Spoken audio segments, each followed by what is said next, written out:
Hello, Dronvallo. Hello, Lilu. I'm so Hello, happy. good morning from Sedona with the red rocks and all this beautiful stuff here in Arizona. And you, Mm, I guess, are in France, is that right? I am in France currently, yes. So, thanks to technology, we can do this. I feel very blessed to have this conversation right now with you and share it with as many people on the web as possible. A lot of people are looking up for those teaching that you are sharing, with us. So, really, really thankful. And I want to talk particularly this time about 2012. Uh, but historically, the evolution of humanity would be important to your eyes to explain before we get into where we're at right now and what you're seeing actually. And I want to talk about plasma beings as well. So, tell us about tell us about this evolution. Well, okay. If you go back to, say, 1890, somewhere around in there, we were riding around on horses, which is a beautiful thing to do. But the idea of the kind of technology and the kind of evolution that they were about to go into, they had no idea. Uh, the idea or the concept of going to the moon or sending spaceships to Mars and mapping the entire surface of Mars or to Venus and mapping the entire surface of Venus, these kind of things, they weren't even science fiction. They didn't have that kind of understanding. And this was only a little over 100 years ago. And all of a sudden, things began to escalate and move very, very quickly. Um, if you go up into Tesla's work with the Montauk experiment in 1941 and 42, there he was beginning to introduce technologies that the Earth had never, ever even considered before. What they were trying to do there was to get a battleship to become invisible, literally to make it fourth dimensional. And they were using technology that was off planet. Tesla himself said, they asked him where he got this, and he said, I'm getting this from ETs, people I'm talking to. These ETs that he was talking to were the ones that we were first introduced to. That was the grays, the little guys. They weren't very tall. They had a gray skin and these big black eyes. And that was, they were giving him technology to the government in return for us being nice to them. We had a whole different relationship with them when we first started. But as time went on, that changed. Then in 1945, we exploded an atomic bomb. That changed everything for us. That was technology, but it really changed our evolutionary patterns. What we did was illegal. It was against the law everywhere throughout the universe. You can work with fusion. You can bring atoms together. You can't break them apart. That's illegal. The reason is because everything is interconnected. And so if you do something on a small level, like an atomic level, it's going to affect something on a big level. And in this case, it was the Greys' home base. They were out of Orion. If you look into the middle star of the belt of Orion and go directly behind that to the Crab Nebula, an exploding nebula, around that area is where the Greys came from. And we literally destroyed about 100 of their planets. And so they were upset, to say the least. And they came here actually in time travel. They went back. They first arrived here at about 1910, trying to fix things, and that's why they were helping us with these Montauk experiments. But when the atomic bomb went off, that triggered everybody in the universe. I mean, everyone. Basically, the cosmic police came in. And in 1946, in the summer of 1946, there were spaceships all over every single military base in Europe. There might have been an exception, but not very many. And they just swarmed all over everywhere. And then in June of 1947, they were all over every military base in the United States and in Japan. How do we know that?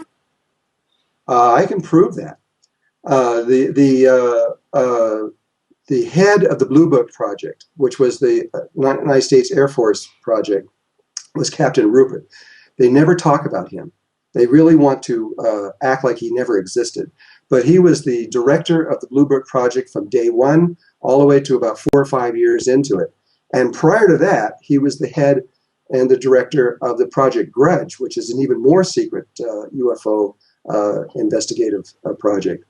And when he got out, which I think was in 1951 or 52, and they relieved him of that, he wrote a book to the United States people called A Report on Flying Saucers.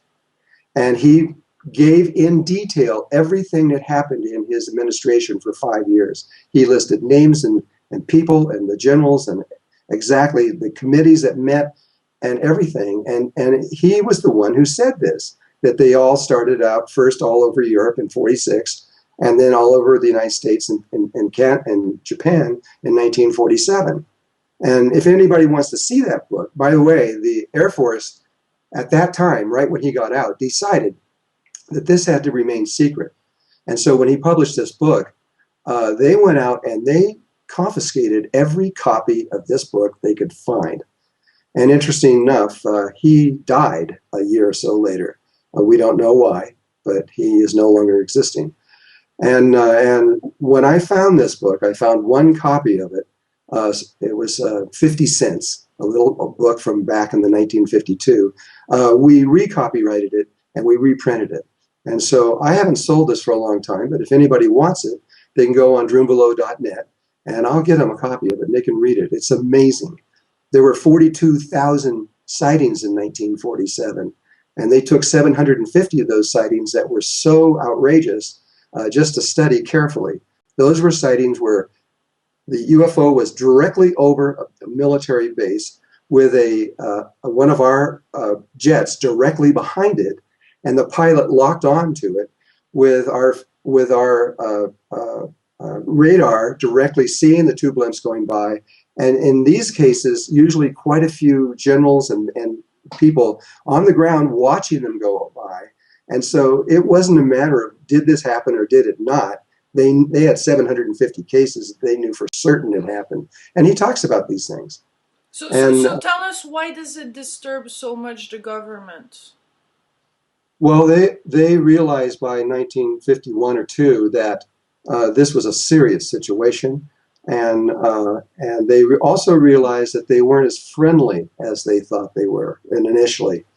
And actually, they were not friendly. Their intention was to eliminate every last human being on Earth.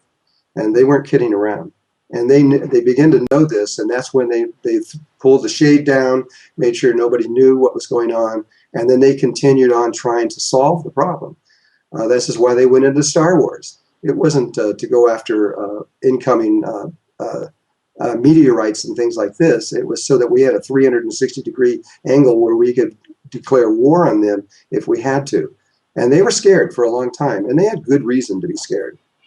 And that's over with now. That doesn't exist anymore. We've solved all of those problems.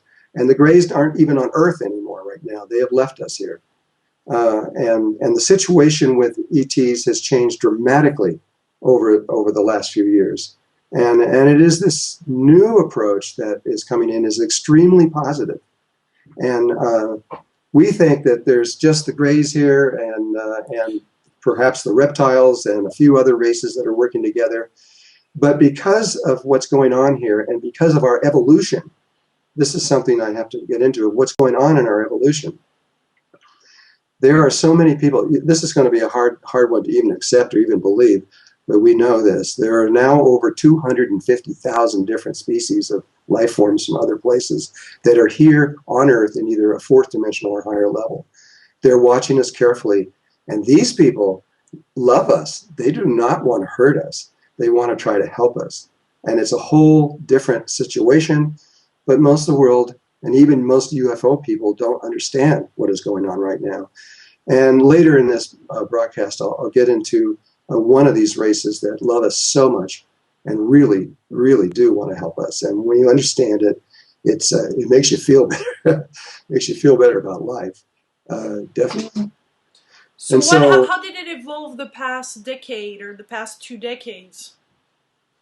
Well, this has been going on, and eventually by the 1995 or so, the Greys had to leave. It's a long story why and what took place, but we forced them to leave.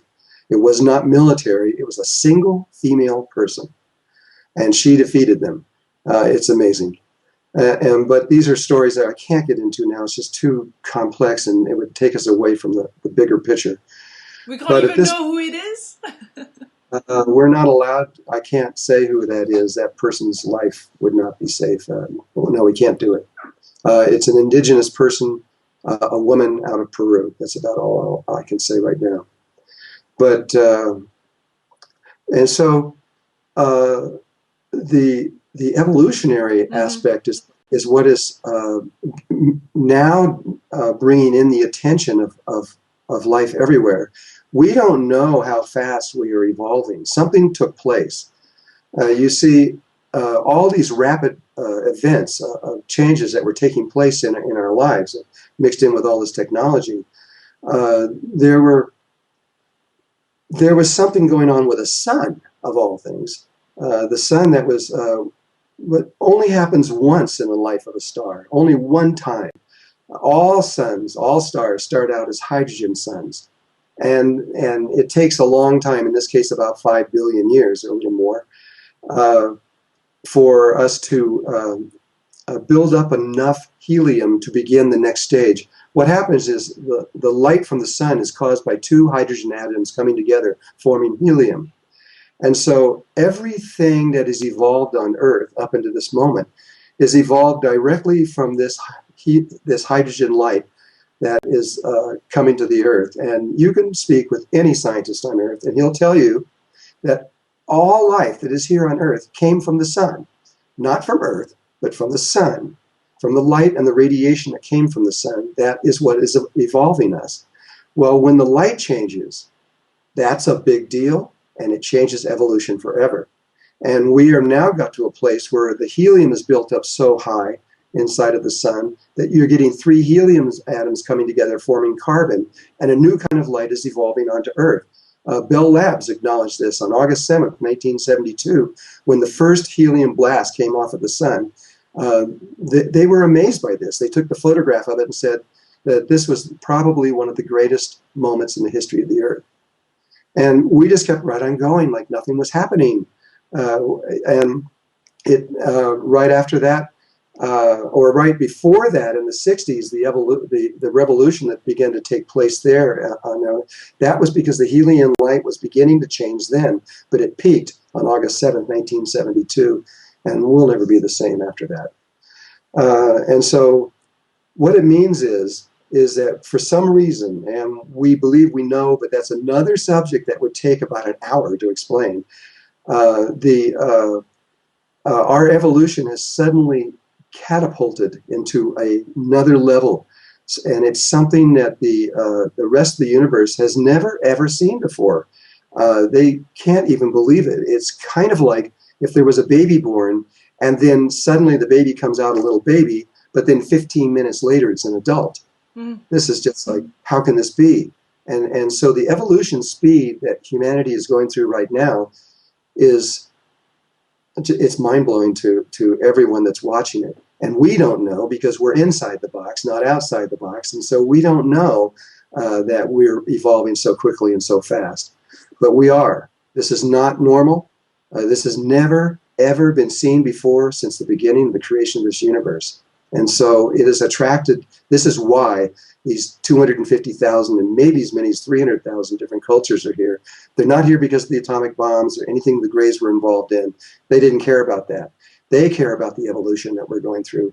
Because if we continue to move on an evolutionary path at the rate that we're moving, we are going to affect the evolution of the entire universe.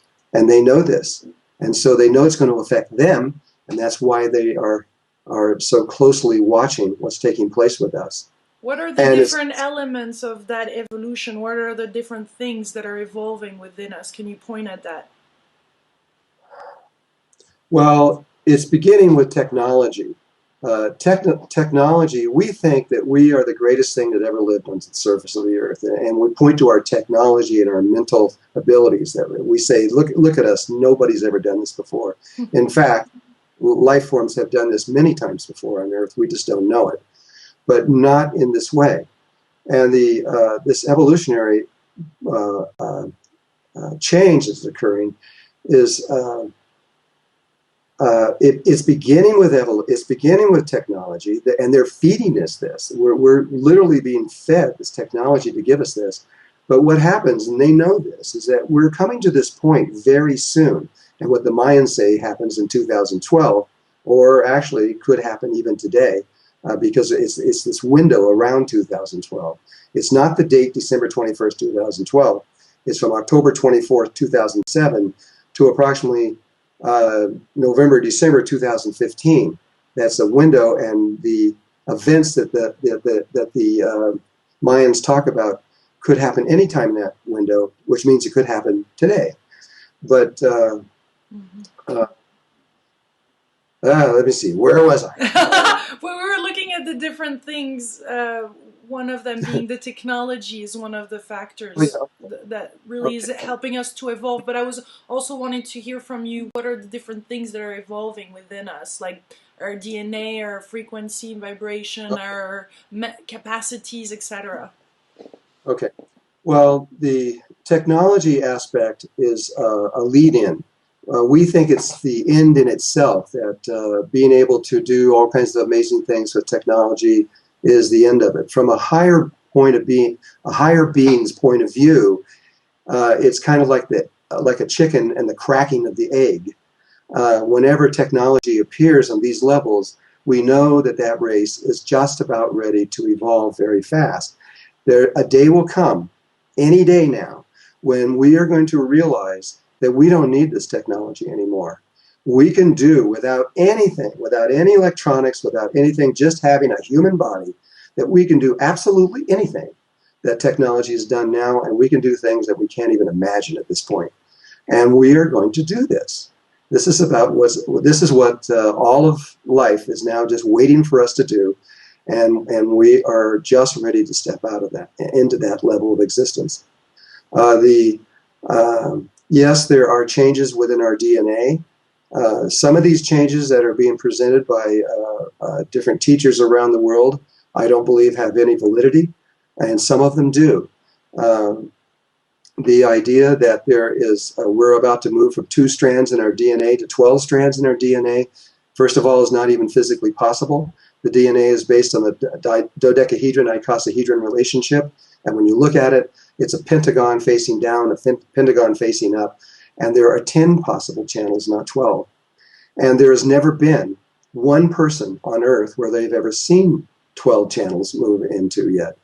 However, there have seen DNA changes in the codons. And there are 64 codons in the DNA, and human beings are running on, I think, about 21 or 22 or something of them. And suddenly, coming from children, they have found that there are 6 more codons that have been activated, and these children are choosing 2 of those 6. Mm-hmm. And so this is a big deal, and we don't know what it means yet. NASA is covering this. They are exploring it in depth right now, trying to understand what it means, because these are the kids with the ADD and ADHD that are extremely right-brained, that can't get through school. They're what not people logical. Call indigo children or crystal children? Indigo kids, yes, crystal kids. These kids are geniuses on 1 level or 2 levels, but they have a very hard time getting through school. They either get A++, or they get an F. They can't seem to get anything in the middle very easily. And so science is now studying them, trying to understand who this new people are. They have not only that, they have a new stomach and a new liver. And so obviously they have a new DNA physiologically also. We don't know what that is yet, or at least it hasn't been reported that I'm aware of. But they do know they have this. But how about on us? How about with other type of people on this planet? Is everybody also changing, and DNAs are evolving regardless of their awakening, or this is totally related to that? Purely on a scientific level, we don't know that yet. We can see that certain people in certain areas are changing faster than people in other areas, and are evolving faster than others. But scientifically, this is a very rapid moving situation, and there aren't a lot of researchers, and most of those researchers that are doing this are from the government, and they're not talking. And so, what is your way of seeing it then? well, yes, we are evolving, and my whole thing for the last 47 years has been studying human consciousness. Not from I did go through college and graduated and studied physics and math and other things, but that isn't where I'm coming from. I'm studying the ancient masters all over the world, different forms of meditation. I've studied with over 70, 72 different teachers, each from everything you can imagine, from Hindu and Tibetan to Sufi to Taoist to on and on and on and on. And really, now that I've looked at most of them, and that also includes many indigenous tribes around the world and how they perceive life, we are changing dramatically. In fact, even having this subject that we're talking about right now, say 10 years ago, wouldn't be very likely that anybody would show up and listen. They're showing up and listening because things are going on inside of them where they're suddenly beginning to realize that something is going on in them as well as around the world, and they weren't aware of this before.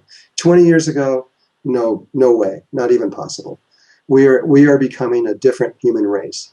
I just did a new video called "The Birth of a New Humanity," and it went out on YouTube, and we can even sell it to you as a DVD if you want it.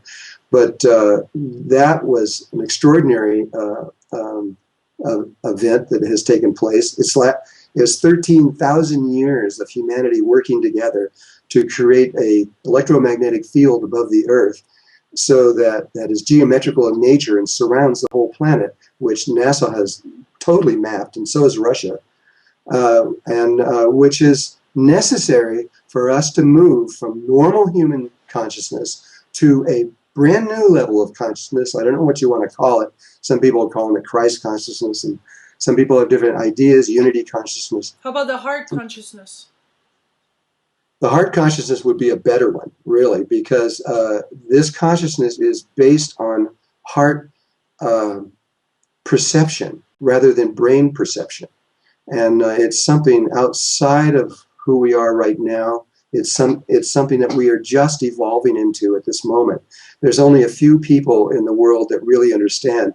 It's another set of children, not the indigo or the crystal kids, but what are called the super psychic children. But super psychic implies it's a brain function, but that's not how they're doing these things.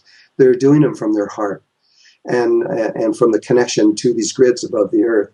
And they're able to do anything. If you look at the scientific research and what these children are doing, it does not seem possible, and it is something beyond anything we've ever seen.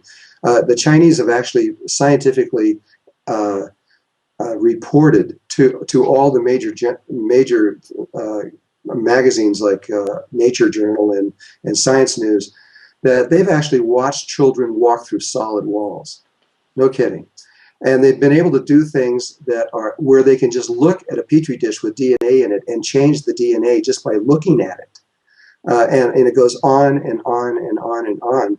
And this is all scientifically being reported. The world doesn't know what to do about it. I mean, scientifically, they just can't imagine what is happening here. And so the grids now above the Earth are done. It took 13,000 years to complete these grids. And they're done, they're finished, they're alive. And the Earth's Kundalini, which is another deep subject about all of this that moved out of Tibet and into Chile, is now functioning. And we are, from what I can see, we are ready to go. We're just like in the starting place. All we got to do is somebody give us a green light and we're ready to go. And we're perfectly aligned inside the timing according to the Mayans and the Hopi and the Zulu and the Waitaha and the Kogi and the Arawakos and tribes all over the world are totally wrapped up into this right now. We are ready to be and to go on an adventure like humankind has never had in their lives before. It's exciting. Is it happening at the same rate for you? You think at the same level and with the same timing, or there's different kind of pops and waves of people on There, this planet? there are people that are going ahead.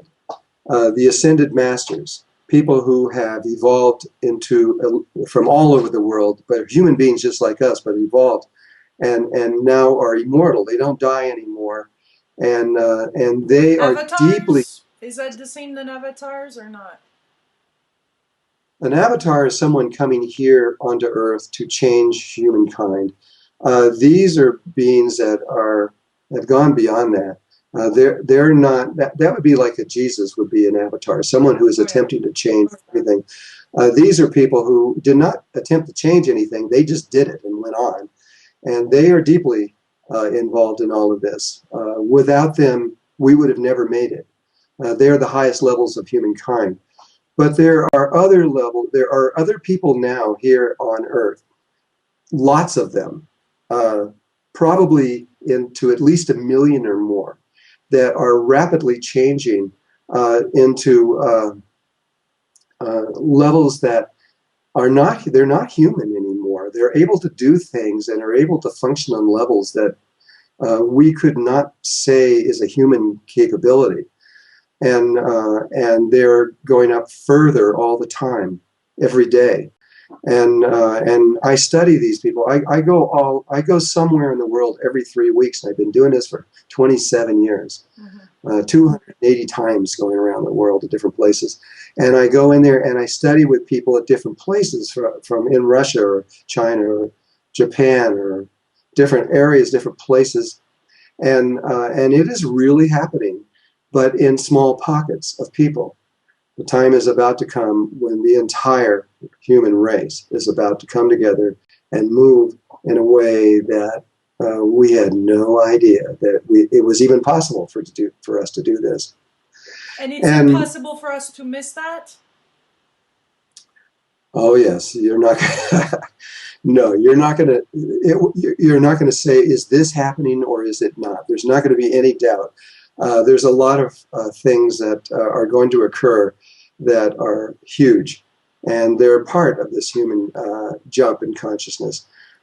Just as birth, when a baby comes out and is birthed into this reality, it's a pretty big deal for that baby and for the mother and for those that are around. And when we get birthed into this new level of consciousness, it's going to be a big deal for us too. It's not going to be anything that you're going to wonder if it's happening or not. Even for people that are not interested in this subject? It won't make any difference if they believe in it or don't believe in it or even care. It's going to happen whether they like it or not. It's already in the process. What are the signs of that for when it will happen? Do we know? Well, one of them of these signs is predicted by the Mayans, and they're predicting that there's going to be a physical pole shift. Literally, the axis of the Earth is going to turn to a new location. That would definitely catch the attention of every last living thing on this Earth, not just humans, and it would be huge. There's a lot of people who are speculating what that would mean. The movie 2012 that came out scientifically was trying to give an idea of what level that would mean, and as you can see, that's no little thing. It's big. But will everybody make this through here? Will the whole humanity, every last person? Probably not. But will humanity make it through? The answer from me is absolutely yes. We've already made it. Because once that grid is completed around the Earth, life always makes it after that. It's another long story, but we've already made it. I know this in my heart. I know for sure we've made it. Yeah, sorry. The what? Well, I was just going to. There was life for a long time. ET life that were coming here besides these other races that most people are aware of. There are other races they weren't aware of who cared about us but really didn't think that we would be able to make it through to this level. But we've made it. And as you're going to see over the next year or two or three, a transformation is going to occur that's just incredible. And is there a darker time just before all this happens? Is there an increase in darkness or something that we have to go through before this happens? yes, and science is watching this occur right now. The thing that has to happen scientifically, people who study these kinds of things, when a pole shift happens, there's always a magnetic pole shift first. And that's exactly what we're going through right now. The world scientists in 2003 made an hour-long program on NOVA, and they were talking about the changes in the magnetic field, talking about how 2,000 years ago the magnetic field began to drop dramatically, and then 500 years ago it really started to drop and get weaker, and then about 40 years ago it started, the anomalies in the magnetic field began to appear all over the earth, so much so that about 20 years ago they had to change all the magnetic maps from the airports all over the world because they weren't any good anymore. Now they're so bad that they have to look at where the magnetic poles are pointing to at the moment the plane is coming in to make sure that they don't land out in a field somewhere and they land on the concrete. And so the magnetic fields are getting weaker. In 2003, they made this statement out to the world saying that what's happening is that the south pole of the Earth, there are these lines that come out. The magnetic lines go out the south pole, and then they wrap all the way around the Earth, and they come in the North Pole, and then they come back out the South Pole. Well, at the South Pole, what's happening is there's huge areas being formed that where the lines are coming out and then wrapping right back in. And those areas which makes the field weaker. And there's areas that are, these holes are becoming more and more and more and bigger and bigger and bigger. So in 2003, they said, because of what we're watching here, we believe that there's going to be a north and south pole shift, that the North Pole is going to become the south is going to become the north, and that the pole itself is going to move to another location. And they said at that time, we believe that this is going to happen sometime in the next 25 years. Then about 18 months ago, and I'm guessing at this time, they didn't bother to make a movie. They just went straight on the internet, and they said that, and they got 11 days of talking before the government shut them off. But they said that this is getting way worse and moving faster than they ever thought was possible, and that now they think that this time of 25 years is coming much, much closer. And then this was maybe 9 months ago or so, they came back out. They got 5 days before they were shut off. And they said they can't even believe what is going on, that it is happening so fast that now the holes are getting so big at the South Pole that they feel that this could happen any day, literally any day. And so when the magnetic poles shift on the Earth, it's an amazing thing because it happens very fast, and they just go away. Well, what happens when they go away is when that's something that people may want to spend a little bit of time studying because it's huge. After 14 days, and some scientific circles say it could be as much as 21 days, but sometime between 2 and 3 weeks, several things take place. One of them is that humankind, their memories are erased. This we know from Russia when they went into space for the first time. And the first astronaut that was in space, after 2 weeks, he lost his memories completely. He didn't know his name. He didn't know what all these knobs were for. He didn't know anything. And they had to go and get him and bring him back. And they've now declared that he's insane and incurable, and his memories are gone. The other person they brought up there, the same thing happened to him. And that's when they realized it's space. Well, at that far in space, the magnetic field is so weak that it can't do what it's supposed to do in the human body. The human body's, our memories are magnetic in nature, and they're held in place by the weak magnetic field of the Earth moving through our body. And so what the astronauts did in Russia and now in the United States and everywhere is that they have a little device on their belt that approximates the magnetic field, and that in turn keeps your memories from being erased. And so this is a big deal. We don't know how the governments are going to deal with this. They understand the problem. If you can know, if you study consciousness, there is something called the Merkaba, which is an external electromagnetic field that is around the body. It's about 55 to 60 feet that surrounds the entire body. And that field, once it's activated through meditation, you can approximate the Earth's magnetic field. And you, if you are one of those people, you will not have your memories erased. This is, I think, the most serious situation that the governments of the Earth are trying to deal with at the moment, of how to do this. They really don't know what to do.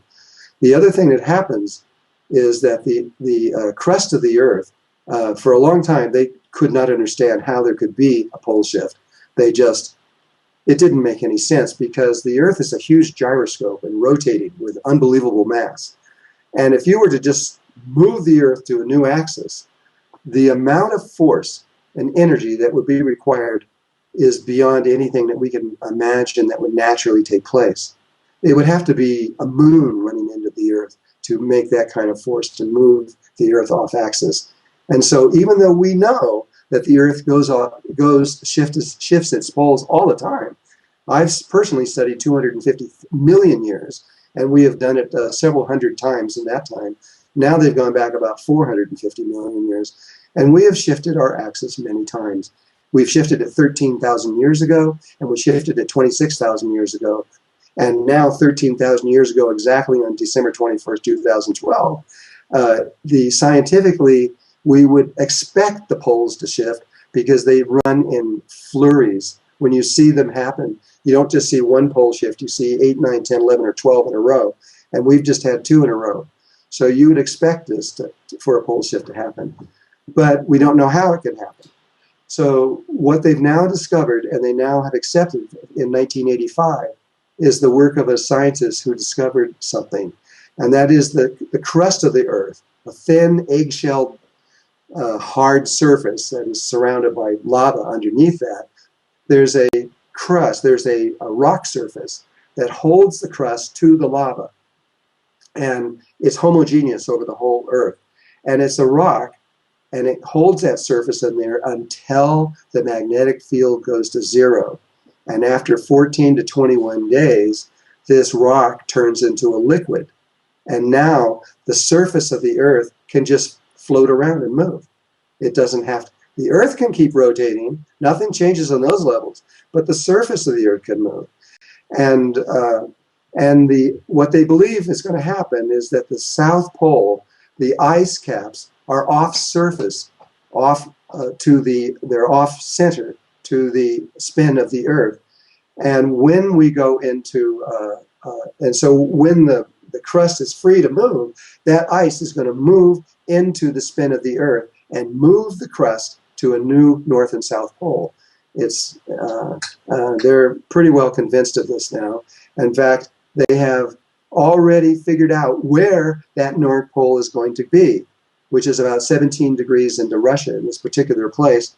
And Edgar Cayce, a very famous scientist in the 1920s up to the 1950s, he predicted in the 1920s, I think it was, that there would be a pole shift at this time. And that's exactly where he predicted 16 degrees into Russia, almost exactly the same place.